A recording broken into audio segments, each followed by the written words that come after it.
Assalamualaikum warahmatullahi wabarakatuh.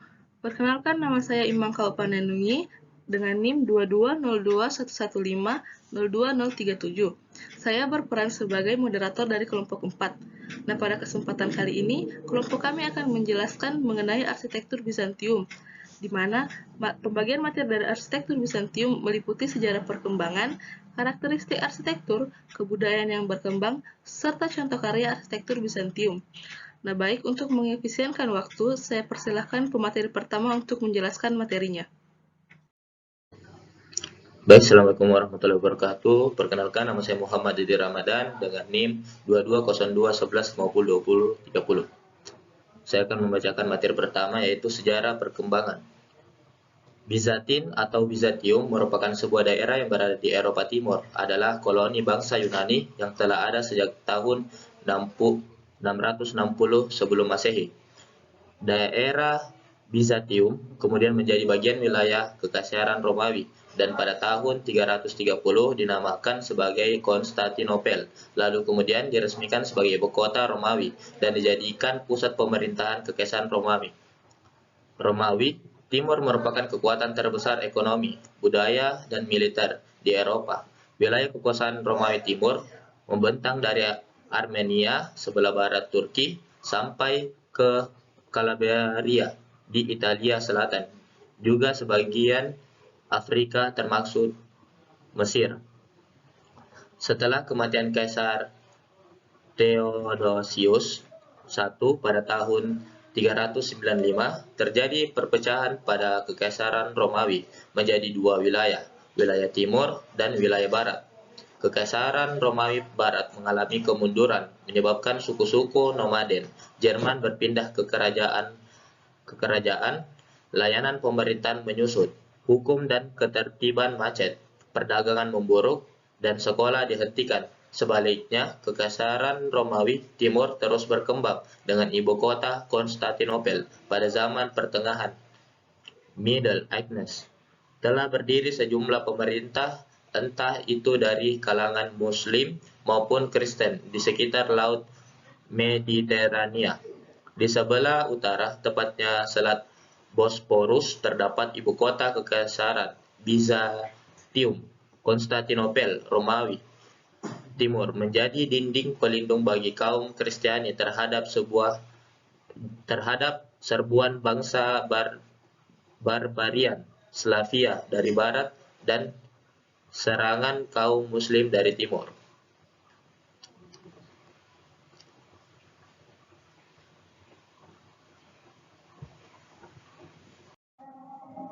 Perkenalkan, nama saya Amanda Shalina Ashari dengan NIM 22021150247.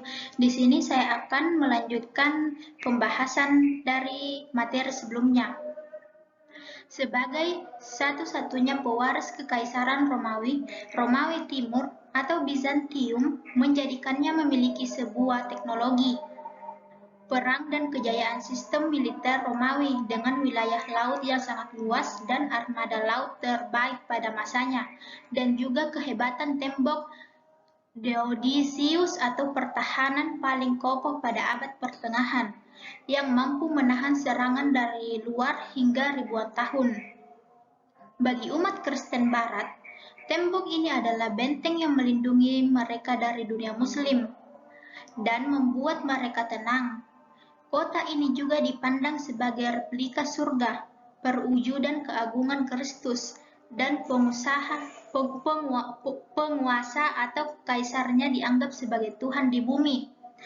Pada tahun 404, Kaisar pertama Romawi Barat, yaitu Kaisar Honorius, memindahkan kediamannya dari Roma ke Ravenna, pantai timur Italia.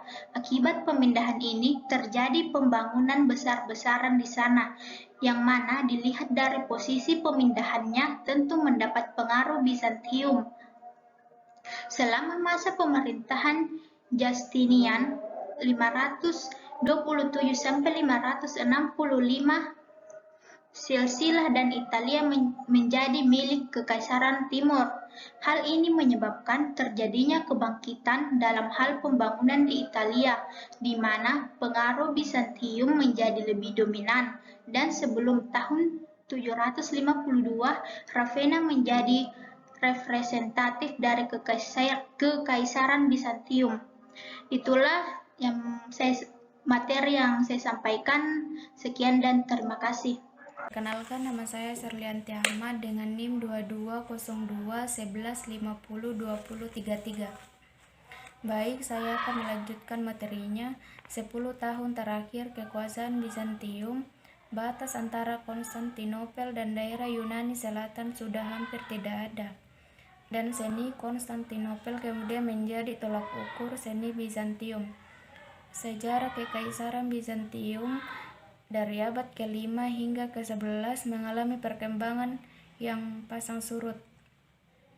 Mulai dari kehilangan provinsi-provinsi di wilayah barat, berkurangnya kekuatan akibat konflik dengan bangsa Persia, hingga pulihnya Kekaisaran Bizantium di mana kekuatannya mampu menghadapi bangsa Muslim. Namun pada abad ke-11, Kekaisaran Bizantium mengalami kemunduran yang sangat cepat. Ini disebabkan adanya musuh dari barat dan timur, serta penyerangan yang dilakukan oleh bangsa Normandia dan Venesia.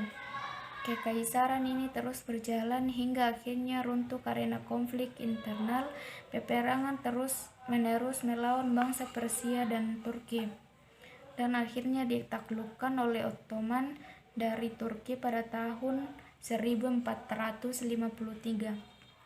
Namun, pengaruh dan semangat Bizantium masih terus terasa bahkan setelah kekaisaran tersebut runtuh, terutama di Rusia dan negara-negara Balkan. Konstantinopel terus menjadi pusat dari gereja Ortodoks hingga saat ini. Assalamualaikum warahmatullahi wabarakatuh. Kenalkan, saya dari kelompok 4 atas nama Muhammad Erul M dengan NIM 220111502046. Ingin melanjutkan materi kelompok saya, yaitu karakteristik arsitektur Bizantium yang terdiri dari 3 macam. Yang pertama, A. Gaya arsitektur Bizantium yang bermula pada abad 6 tumbuh dari berbagai dasar dan akar kebudayaan yang terdiri dari 1. Gaya klasik seni Romawi hedonis yang tidak berbau keagamaan. 2. Budaya pembuatan makam bawah tanah gaya gereja Kristen Romawi dari abad 2 dan 3. 3. Banyaknya pembangunan gereja Kristen kuno di Yunani. 2. B. Penggunaan sistem kubah untuk konstruksi atap bertolak belakangan dengan gaya Kristiani kuno berupa penopang kayu dan juga gaya lengkung batu Romawi. Cita-cita arsitektur Bizantium adalah mengkonstruksi atap gereja dengan atap kubah karena kubah dianggap sebagai simbol dari kekuasaan Yang Maha Esa. C. Membangun kubah di atas dena bujur sangkar menimbulkan kesulitan pada arsitektur Romawi. Juga ditemui kubah tetapi semua dengan dena lingkaran. Contoh yang ditiru oleh bangsa Bizantium adalah kubah dari bangsa Sasanid dari timur yang membangun kubah di atas dena bujur sangkar. Walaupun ukurannya sangat kecil, bangsa Bizantium kemudian mengembangkan konstruksi kubah demikian yang dapat mencakup ruang yang sangat luas. Itulah materi bagian saya dari kelompok 4. Saya persilakan teman saya untuk melanjutkannya. Baik, Assalamualaikum warahmatullahi wabarakatuh. Kenalkan, nama saya Muhammad Syahban Bintang, NIM 220211 502052. Saya akan membacakan tentang kebudayaan Bizantina. Bizantium adalah sebuah negara kota polis di mana pemerintahnya bersifat demokratis. Lazimnya masyarakat Bizantium memiliki majelis dewan dengan rakyat di polis Yunani, dengan pejabat yang disebut sebagai polemark atau jenderal. Mereka menyembah dewa-dewi Olimpia dari Yunani. Sumber kuno menyebutkan kuil-kuil di Bizantium dipersembahkan untuk lebih dari 12 dewa. Penduduk pertama Bizantium merupakan bangsa Yunani dan negara, jadi lembaga politik kota itu cenderung lebih dekat dengan bangsa Sparta atau daripada Athena. Salah satu tradisi Sparta yang diadopsi di Bizantium adalah perbudakan masyarakatan setempat dan penurunan hakatnya menjadi budak belian atau yang disebut sebagai koi atau pembawa beban. Pada hakikatnya, Bizantium merupakan wilayah dengan mayoritas rakyatnya beragama Kristen. Ada beberapa perbedaan mengenai budaya politik dan ekonomi pada saat itu. Di timur mereka beribadah menggunakan bahasa Yunani, sementara di barat menggunakan bahasa Latin. Mereka juga berbeda dalam prosesi peribadatan, organisasi gereja, dan tak satu pendapat mengenai harus paus. Orang Bizantium menganggap masyarakat di barat sebagai orang. Bahkan sebaliknya, bagi masyarakat barat, orang Bizantium lebih mirip Muslim yang berdiam di daerah perbatasan dibanding orang Islam di seberang laut. Sekian, terima kasih. Baik, terima kasih kepada moderator atas kesempatan yang diberikan. Perkenalkan, nama saya Muhammad Fahri Aprensa dengan NIM 22021 150 2028. Di sini saya akan melanjutkan materi di mana lokasi awal Bizantium terletak di Bukit Pertama, Akropolis. Wilayah Bukit Akropolis merupakan tempat menyatunya Bosporus dan tanduk emas yang dikelilingi oleh lautan di semua sisi, kecuali di sebelah barat. Ini menyebabkan tanduk emas secara tidak sengaja menyediakan pelabuhan alami. Terdapat tanjung yang melengkung ke arah utara yang fungsinya melindungi pelabuhan dalam. Keberadaan tanjung ini menciptakan wilayah perairan yang kaya akan perikanan, yang merupakan salah satu sumber pendapatan masyarakat Bizantium sebagai nelayan. Selain itu, sumber pendapatan penting lainnya adalah bea dan biaya pelabuhan yang dibayarkan oleh perahu yang ingin melewati selat. Sebagian masyarakat Bizantium juga bekerja pada sektor perdagangan. Kesenian Bizantium dibuktikan dengan adanya lukisan fresko pada mural besar, serta penerapan mozaik di bangunan keagamaan seperti gereja.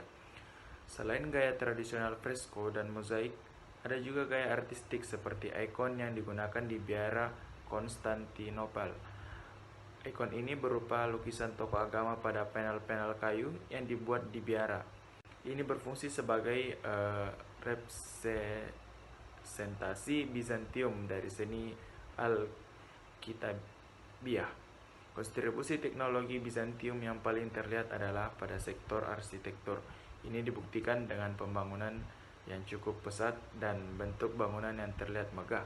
Contohnya, pemberian kubah pada bangunan gereja, pembangunan benteng pertahanan yang kokoh, dan juga pembuatan tanggul serta irigasi air. Demikian pembawaan materi dari saya kembalikan kepada moderator. Terima kasih.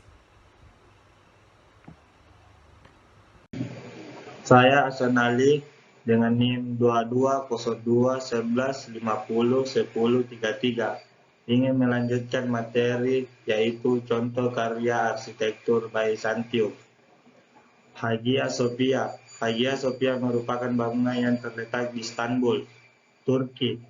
Bangunan pada masa Kaisar pertama Konstantinopel. Bangunan ini merupakan masterpiece memiliki Bizantium, terbesar dan tertinggi di antara gereja lain, dan menjadi pusat pemerintahan dunia Kristen Ortodoks di Konstantinopel.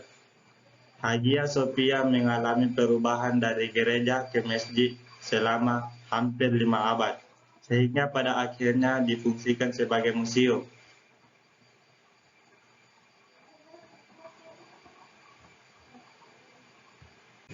Bina utama Hagia Sophia adalah ruang tengah yang berbentuk bujur sangkar yang berukuran 32,6 x 32 meter persegi. Di sudut-sudutnya terdapat kolom struktural yang sangat masif dan besar. Kolam ini menyangga pelengkung setengah lingkaran yang menyangga kubah utama. Lebar gereja mencapai 305 meter dan tinggi 548 meter, berbentuk dasar bangunan bersegi 4 dengan luas 18.000 meter persegi. Dengan sekeliling dinding yang dihiasi mozaik warna-warni serta cemerlang keemasan. Arsitek pada zaman Justianus adalah Idorus dari Miletus dan Antemius dari Tralles.